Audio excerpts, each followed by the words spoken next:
Tegur sapa tanpa bersalaman, senyum indah ditutupi masker. Mari ke Belinyu dengan semangat, pantainya indah, otak-otaknya seger. Kita berdoa. Allah Bapa di sorga, biarlah firman Tuhan di pagi hari yang indah ini dapat kami dengar dan kami lakukan, dan Roh Kudus Tuhan bimbing kehidupan kami kini sampai selama-lamanya. Dalam nama Tuhan Yesus Kristus kami berdoa dan bersyukur ya Tuhan. Amin. Kisah Para Rasul pasal 10 ayat 9 sampai yang ke-23 yang menyatakan, keesokan harinya ketika ketiga orang itu berada dalam perjalanan dan sudah dekat kota Yope, kira-kira pukul 12 tengah hari, naiklah Petrus ke atas rumah untuk berdoa. Ia merasa lapar dan ingin makan, tapi sementara makanan disediakan, tiba-tiba rohnya diliputi kuasa ilahi. Tampak olehnya langit terbuka dan turunlah suatu benda berbentuk kain lebar yang bergantung pada keempat sudutnya yang diturunkan ke tanah. Di dalamnya terdapat pelbagai jenis binatang berkaki empat, binatang menjalar dan burung. Kedengaranlah olehnya suatu suara yang berkata, "Bangunlah, hai Petrus, sembelilah dan makanlah." Tetapi Petrus menjawab, "Tidak Tuhan, tidak. Sebab aku belum pernah makan sesuatu yang haram dan yang tidak tahir." Kedengaran pula untuk kedua kalinya suara yang berkata kepadanya, "Apa yang dinyatakan halal oleh Allah, tidak boleh engkau nyatakan haram." Hal ini terjadi sampai 3 kali, dan segera sesudah itu terangkatlah benda itu ke langit. Petrus bertanya-tanya di dalam hatinya, apa kiranya arti penglihatan yang telah dilihatnya itu. Sementara itu telah sampai di muka pintu orang-orang yang disuruh oleh Kornelius dan yang berusaha mengetahui di mana rumah Petrus. Mereka memanggil seorang dan bertanya, apakah Simon yang disebut Petrus ada menumpang di rumah itu? Dan ketika Petrus sedang berpikir tentang penglihatan itu, berkatalah Roh, ada 3 orang mencari engkau. Bangunlah, turunlah ke bawah dan berangkatlah bersama-sama dengan mereka. Jangan bimbang, sebab aku yang menyuruh mereka kemari. Lalu turunlah Petrus ke bawah dan berkata kepada orang-orang itu, "Akulah yang kamu cari. Apakah maksud kedatangan kamu?" Jawab mereka, "Kornelius, seorang perwira yang tulus hati dan takut akan Allah, dan yang terkenal baik di antara seluruh bangsa Yahudi, telah menerima penyataan Allah dengan perantaraan seorang malaikat kudus. Sebab ia mengundang engkau ke rumahnya dan mendengar apa yang akan kau katakan. Ia mempersilakan mereka untuk bermalam di situ. Keesokan harinya ia bangun dan berangkat bersama-sama dengan mereka, dan beberapa saudara dari Yope menyertai dia." Bapak Ibu Saudara yang terkasih dalam Tuhan Yesus Kristus, Petrus dalam doanya diperlihatkan dengan sesuatu yang bangsa Yahudi anggap itu haram.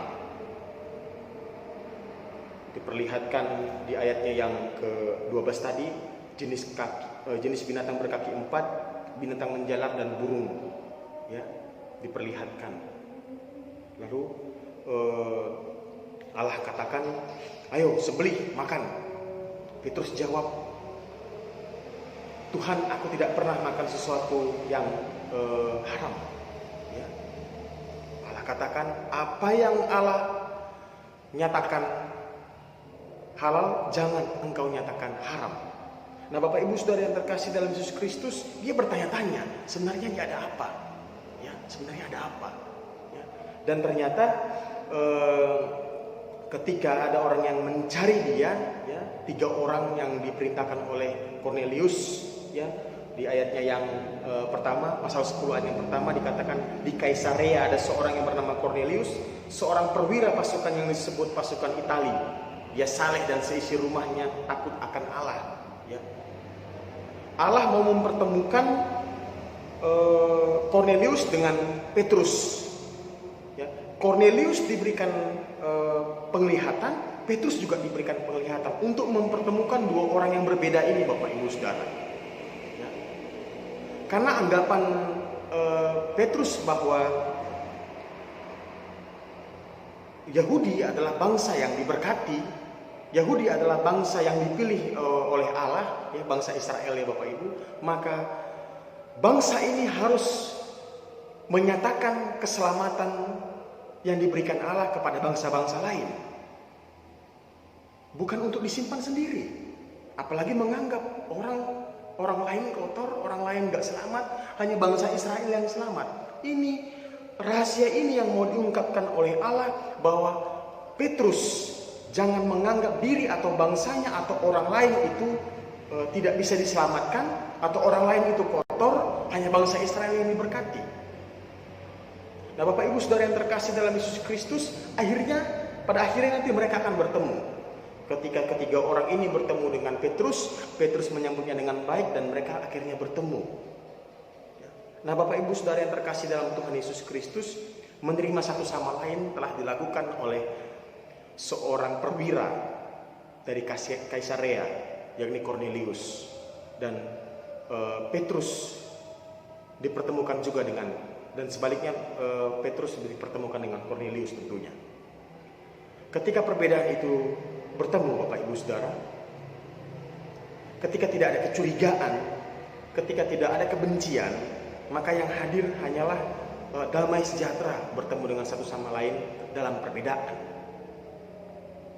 Dalam beberapa hari yang lalu kita mendengar dan kita melihat logo kemerdekaan bangsa Indonesia ini dicurigai dalam bentuk salib.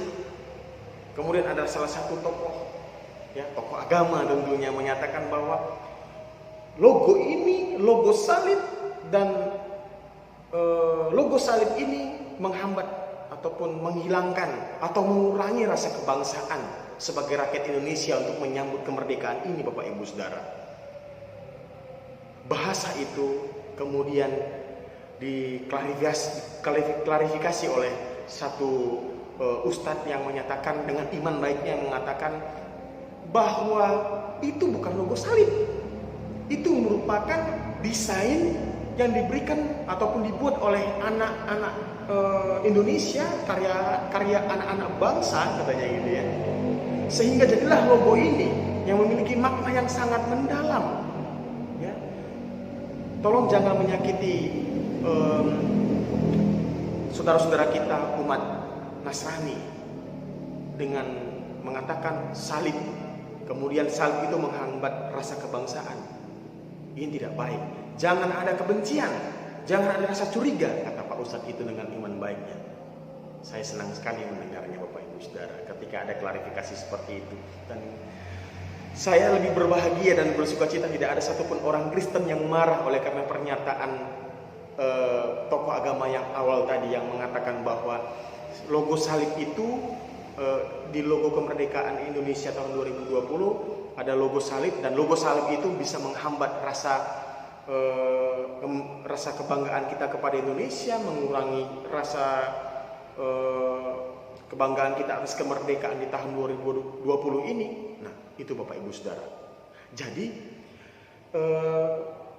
ketika Petrus dan Kornelius menunjukkan satu pernyataan bahwa kemajemukan itu indah, perbedaan itu indah, maka saat ini mari kita nyatakan bahwa perbedaan, kemajemukan satu sama lain merupakan satu anugerah Allah, bukan satu bencana, bukan satu ancaman. Perbedaan itu indah, perbedaan itu sangat luar biasa yang dinyatakan Tuhan Allah bagi seluruh umat manusia, bahkan seluruh umat Kristen, umat Islam, Hindu, Buddha, Konghucu, dan seluruh suku budaya yang ada di dalamnya.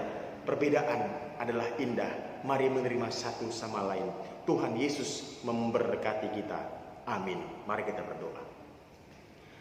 Terima kasih Allah Bapa di sorga, di pagi hari ini kami sudah mendengarkan firman Tuhan. Biar firman Tuhan menguatkan kami kini sampai selama-lamanya. Terima kasih Tuhan Yesus.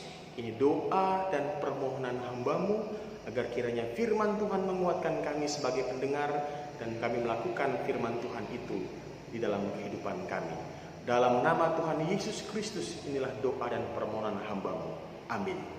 Selamat pagi Bapak Ibu Saudara, saya Pendeta Yohanes Posmanzai, KMJ GPIB Immanuel Belinyu dan Pospelkes Benih Air Rabik. Kiranya Tuhan Yesus memberkati kita. Amin.